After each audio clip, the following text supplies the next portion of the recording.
आज हर जगह, हर चैनल पे, हर पोर्टल पे आपको एक खबर काफी कॉमनली देखने को मिल रही होगी और वो खबर है पाकिस्तान के इकोनॉमिक क्राइसिस की। पाकिस्तान जो हमारा पड़ोसी देश है वो आज एक बड़े क्राइसिस से गुजर रहा है। वहाँ पे खाने पीने से लेके रहने तक में लोगों को काफी परेशानी झेलनी पड़ रही है। हमारे जितने भी दिग्गज न्यूज चैनल्स हैं वो आज सभी इन चीजों को दिखा रहे हैं, पर यहाँ पे एक बड़ी बात वो ये नहीं बताते कि आखिर इतनी बड़ी क्राइसिस में पाकिस्तान आया कैसे। सब कुछ तो सही चल रहा था, तो फिर ऐसा क्या हुआ पाकिस्तान में जिसने उसकी कंट्री की सारी इकोनॉमी बिगाड़ कर रख दी। तो आज के इस वीडियो में हम इसी मुद्दे पे चर्चा करने वाले हैं। इस वीडियो में आपको डिटेल इंफॉर्मेशन दूंगा कि आखिर ये क्राइसिस आई कैसे पाकिस्तान में। तो बने रहिए इस पूरे वीडियो में और पूरी डिटेल जानकारी लेके जाइए। पाकिस्तान में आर्थिक हालात हर बीतते दिन के साथ खराब होते जा रहे हैं। पाकिस्तान में आटे के अकाल के बारे में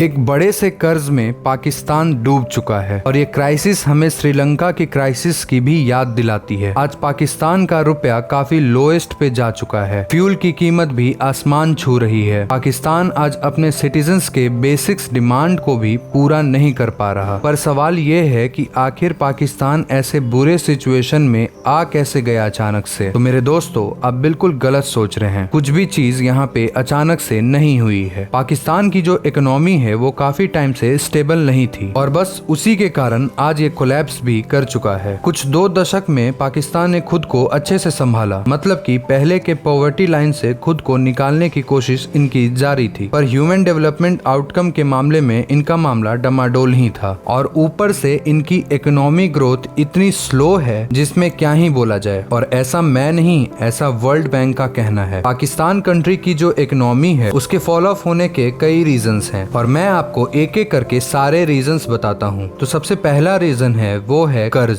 देखो, वर्ल्ड बैंक से हर लोग पैसा लेते हैं अपने कंट्रीज के ग्रोथ के लिए, पर उसे हमें टाइम पे चुकाना भी होता है और वो भी इंटरेस्ट के साथ। पर पाकिस्तान यहाँ पे चुक गया। वर्ल्ड बैंक के अनुसार पाकिस्तान को अभी 126.9 बिलियन डॉलर चुकाना है वर्ल्ड बैंक को। ये इतना बड़ा कर्ज है पाकिस्तान के लिए कि उनकी 70% जीडीपी अब खतरे में है और जो गवर्नमेंट करेंटली रेवेन्यू जनरेट कर रही है उसमें से 40 to 50% जो रेवेन्यू का है वो ये इंटरेस्ट दे रहे हैं। तो सोचो कि बाकी 50% में एक पूरा देश कैसे चल सकता है। रियूटर्स के रिपोर्ट के मुताबिक वो ये बताते हैं कि पाकिस्तान ने 27 बिलियन कर्ज लिया था बायलैटरल तरीके से और 23 बिलियन इन्होंने लिया है चाइनीज लोन्स प्रोवाइडर से, मतलब कि इन्होंने हर जगह से पैसे लिए हुए हैं। जो दूसरा पाकिस्तान इकोनॉमी के फॉल ऑफ होने का रीजन है वो है वहाँ की बढ़ती महंगाई। पिछले 48 साल में ऐसी महंगाई पाकिस्तान में कभी हुई ही नहीं, ऐसा वहाँ के लोग बताते हैं। और ये महंगाई बढ़ने का सबसे बड़ा रीजन है कि रॉ मटेरियल और फूड सप्लाई की जो इम्पोर्ट है वो वहाँ रुक गई है। हजारों शिप से आए हुए स्टॉक्स लौट कर वापिस जा रहे हैं क्योंकि पाकिस्तान के पास उन्हें खरीदने के भी पैसे नहीं है और अब कोई भी कंट्री इन्हें उधार देने के लिए तैयार भी नहीं हो रहा। अगर किसी भी देश में बहुत ज्यादा महंगाई बढ़ती है तो वो उस कंट्री के करेंसी पे इफेक्ट डालती है, क्योंकि सिंपल सी बात है कि अगर बहुत ज्यादा महंगाई बढ़ती है तो लोगों की बाइंग पावर घटते जाती है और मार्केट में पैसों की कमी आ जाती है जो फाइनली आपके करेंसी को कमजोर करते चला जाता है। पाकिस्तान के सेंट्रल बैंक के अनुसार पाकिस्तान रुपी 9.6% नीचे गई है अगेंस्ट द डॉलर और ये एक दिन में हुआ। पिछले 20 वर्षों में ऐसा कभी देखने को नहीं मिला था। अगर ऐसा नहीं होता तो ऐसे चांसेस थे कि कोई कंट्री आके इन्हें मनी लेंड करवा सकता था, पर ऐसी सिचुएशन देखने के बाद सारे लेंडर्स भी भाग गए। इस जनवरी पाकिस्तान के फॉरेन एक्सचेंज रिजर्व्स 4.3 बिलियन से डाउन गया है। 2014 से अब तक ये सबसे लोवेस्ट है और स्टेट बैंक ऑफ पाकिस्तान का इस पे कहना है कि कंट्री के कुछ डेब्ट पेमेंट करने के बाद उनकी फॉरेन एक्सचेंज एक्सचेंज कम हुई है। आपकी जानकारी के लिए बता दें कि इंडिया की फॉरेन एक्सचेंज रिजर्व की वैल्यू अभी है 578.78 बिलियन। पाकिस्तान के साथ एक और बड़ा मसला है जिसके कारण से वहाँ ये क्राइसिस चल रही है, और ये मसला है राजनीति का। वहाँ पे जब भी कोई न्यू पॉलिसी इम्पोज होने वाला होता है तो वहाँ के पीएम ही बदल जाते हैं। आपने देखा होगा कि पाकिस्तान के कोई भी पीएम अच्छे से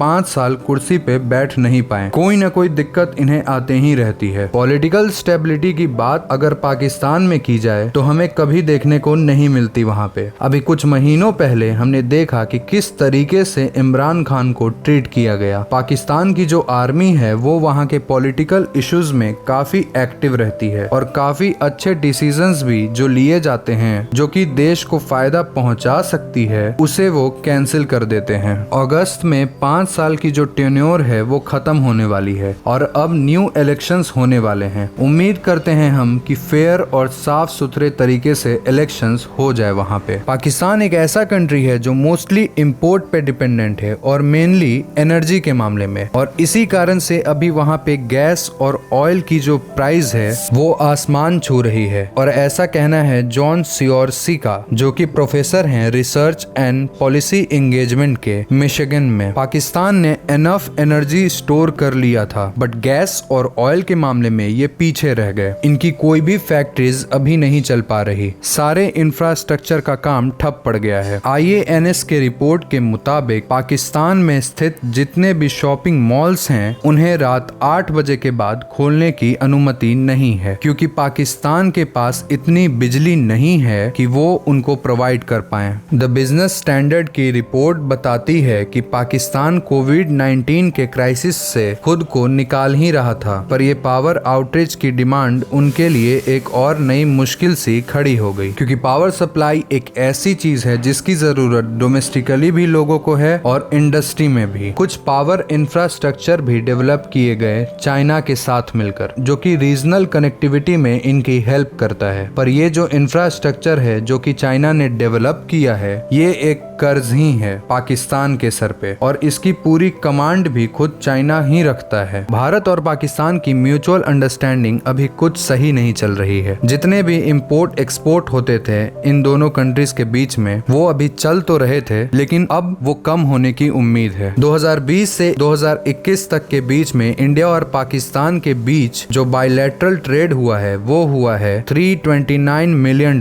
का। 2021 से 22 के बीच में ये बढ़ा है और हुआ है $514 मिलियन का। अब आप ये मत समझिए कि आखिर इंडिया पाकिस्तान के साथ अब भी ट्रेड बिजनेस क्यों कर रहा है। तो देखो भाई, आप इसे एक एग्जाम्पल के तौर पर समझो कि आपकी एक दुकान है और मान लो आपके एक पड़ोसी आपके दुकान पे आते हैं सामान लेने, और वो बल्क में सामान ले रहे रेगुलरली, और उसी पड़ोसी से आपकी लड़ाई हो गई थी कुछ दिनों पहले, पर फिर भी वो आपकी दुकान पे आता है, तो क्या आप उसको सामान देना बंद कर दोगे? नहीं ना, क्योंकि आपको पता है कि ये आपका बिजनेस है, तो इसको आपको प्रोफेशनल वे में ही लेके चलना है। तो बस इंडिया भी इस ट्रेड को बिजनेस के तौर पे ही लेके चल रहा है और इसमें हमारा फायदा भी है। पाकिस्तान के न्यूज एजेंसी का ये भी कहना है कि पाकिस्तान सेंट्रल बैंक अब अपने लोगों की इंटरेस्ट रेट को काफी बढ़ा कर ले रहा, और वो ऐसा इसलिए कर रहे हैं ताकि वो अपने देश की करेंसी को मजबूत बना पाए। तो अब आपके दिमाग में एक बात आया होगा कि भाई अब तो पाकिस्तान की बैंड बज गई होगी और अब ये कभी इस क्राइसिस से निकल नहीं पाएगा। तो देखो यार, क्राइसिस तो नो डाउट बहुत बड़ी है, बट ऐसी भी नहीं है कि इससे निकला जा नहीं सकता। IMF यानी कि इंटरनेशनल मॉनेटरी फंड, यही एक चीज है जो अभी पाकिस्तान की इकोनॉमी को बचा सकता है। अब अगर आपको IMF के बारे में नहीं पता है तो बहुत ही शॉर्ट में मैं आपको बता देता हूँ कि IMF एक ऑर्गेनाइजेशन है जो कि यूनाइटेड नेशंस के द्वारा लीड किया जाता है। इसका मेनली काम ये होता है कि अगर कोई कंट्री में इकोनॉमी क्राइसिस या ग्लोबल क्राइसिस होती होती है तो ये उसकी हेल्प करता है। इसमें सारे कंट्रीज का अपना एक फंड रिजर्व्ड होता है। तो पाकिस्तान ने भी $7 बिलियन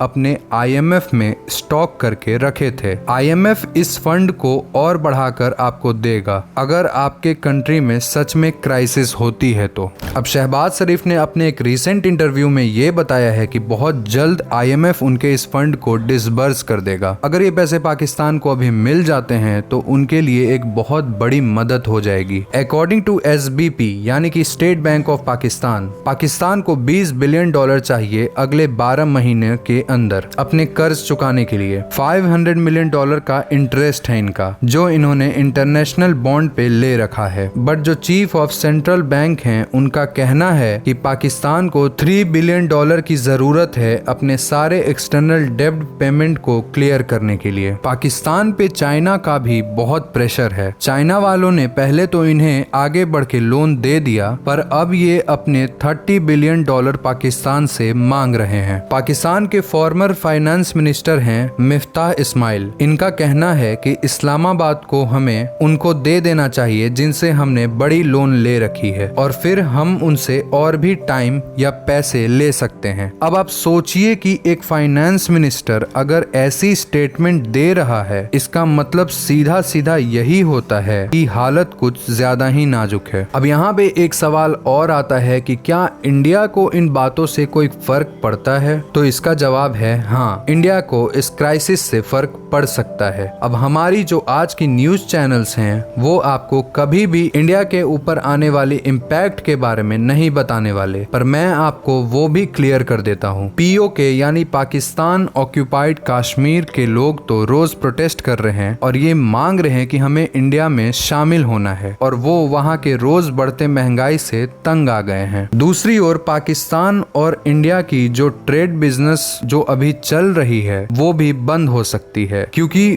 उनके पास मटेरियल खरीदने के पैसे अब नहीं बच रहे हैं। तीसरी जो दिक्कत इंडिया को फेस करनी पड़ सकती है वो है चाइना से पाकिस्तान का रिलेशन। चाइना अपना इन्फ्लुएंस पाकिस्तान के ऊपर दिन प्रतिदिन बढ़ाता ही जा रहा है और ये डायरेक्टली या इनडायरेक्टली इंडिया पे अफेक्ट डालेगा ही। इंडिया और चाइना के बीच हो सकता है कि LAC यानी कि लाइन ऑफ एक्चुअल कंट्रोल को लेके कुछ तनाव पैदा हो। तो उम्मीद करता हूँ दोस्तों की वीडियो आपको इन्फॉर्मेटिव लगा हो। तो अगर आपको ये वीडियो पसंद आया हो तो अपने दोस्तों के साथ शेयर करें, हमारे वीडियो को लाइक करके और चैनल को सब्सक्राइब करके जाएं। और हाँ, अगर आपकी अपनी कोई विचार हो इस टॉपिक पे तो आप कमेंट बॉक्स में कमेंट कर सकते हैं। थैंक यू, धन्यवाद।